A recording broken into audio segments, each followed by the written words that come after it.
Sorry. Welcome to New Shiloh TV. Let's make some noise for the cameras. If you got your camera right here, put this on Facebook. Get everybody out there first. All right. All right. Look at the cameras. Act like you know. Here we go. Make some noise for New Shiloh TV.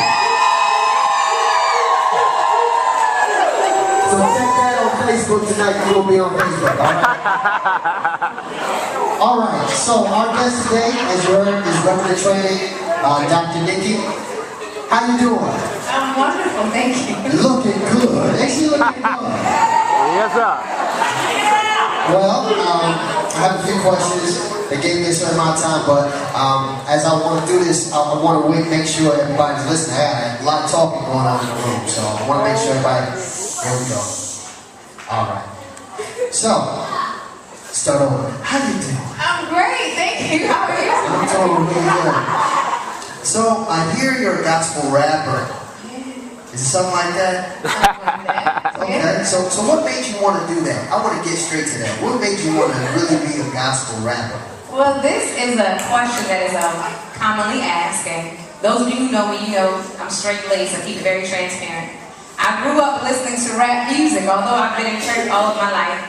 When I was in Wisconsin in elementary and middle school, I grew up listening to Too Short, the rapper.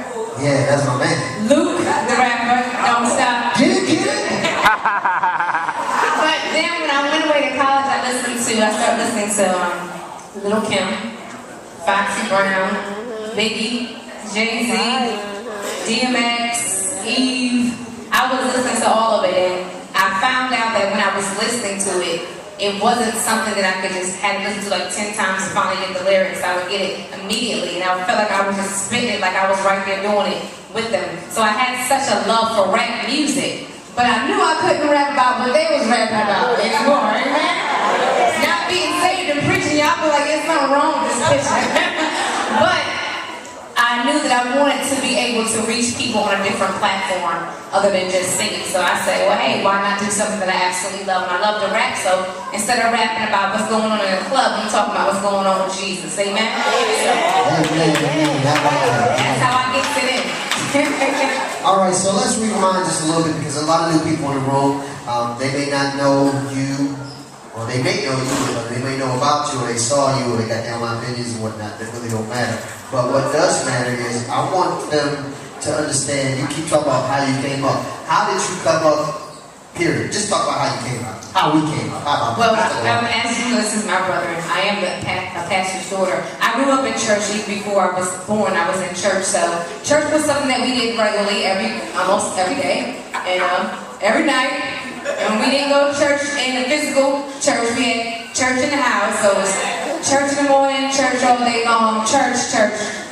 So when I got out of the let me say this, it was interesting to me growing up how the people in church, and I talk about this in my songs, my music, they would act one way to me, and I didn't get how people outside church didn't act like people in church. Because when you're a child, when you see people act one way, you just think everybody's supposed to act the same way. So when you see people in church hugging and kissing and saying nice things, when you go to school, and people aren't so nice, you're like, well, there's something wrong with this picture. And because you think everybody's supposed to be the same, and as a child, no one really explains that everybody's not going to be the same, then it gets to the point where you start to think, well, maybe something wrong with me. And so that's what I grew up believing, that it was really something wrong with me because I didn't fit in. But I didn't understand, so I was wrong that I was not meant to fit in. And I was always the last one picked, or was not even picked to play on the team because I had on dress stockings and shoes. So how am I pick a football or basketball or soccer ball and I got on church shoes? So I just didn't fit in, but the Lord had to show me after a while that I just wasn't meant to fit in. I was just meant to be an individual and do me. That's right. All right. Amen. So let's hit on this, because I'm a school teacher, and I think that you can touch on this really good. We got a lot of teenage girls in the room today. Amen for that. Amen. Thank God for that. I was the pastor's son, so everybody's daddy liked me. So I knew what to say to get what I wanted. All right. And I did just that, but God brought me out. Hallelujah. Thank you, Jesus. How hard was it for you to see through the lies that men or boys told you coming up? You're so beautiful, you're so this, just so they can, you know, do what they want to do and then go back and tell everybody else. Can you talk to the teenage girls? As a matter of fact, can you talk to some of these adult ladies that still have the same problem? Yes. I think one of the major factors in my life was that I grew up as the only girl. And so as the only girl, my dad dug at me for breakfast, lunch, and dinner. And the things that I was not doing, I got in trouble as if I was doing them already. So he would tell me some of the things that men would say because he knows, because he is a man. And at one time he probably said it, and he would really dig into me. So when I met men, I knew whether or not they would tell me a lie, but it doesn't mean I didn't stop listening to the lie. Because you can know the difference between truth and a lie and still stay with the lie because you choose to say. You know, they say game recognize game, so I knew game, you can't play a player, but I chose to be played. But when you get to the point when you get sick and tired of being sick and tired of being sick and tired, then you understand that I'm not being played no more. So what had happened was I understood that it's not something I want to, that's not a lifestyle I want to live. I mean, being a good girl, you know, they say good girls like bad boys, and that was the case. But bad boys wasn't working for me because although I was good on the outside, I was still a bad girl on the inside. So now that I'm a grown woman and I'm married and I'm doing things God's way, He has given me a spirit of discernment. So you ain't gonna get one over on me. So to the women, I say to you, be wise.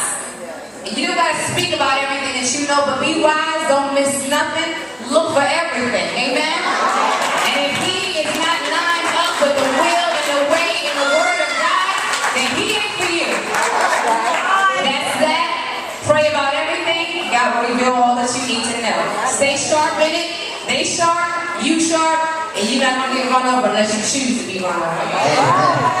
All the players out there, sorry.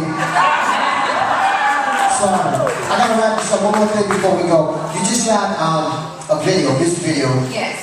That I could do. Yes, that's my producer, yeah. Called Forever. And the church was involved in it. Do you have a timeline of when the video's gonna come out, or can you tell the folks are we gonna have a viewing party, red carpet? What we gonna do? We are going to have a viewing party with a red carpet, amen? And we're looking into having it at a restaurant within the next couple of weeks. We're just working out the logistics at this time, but we want everybody in the place. Amen.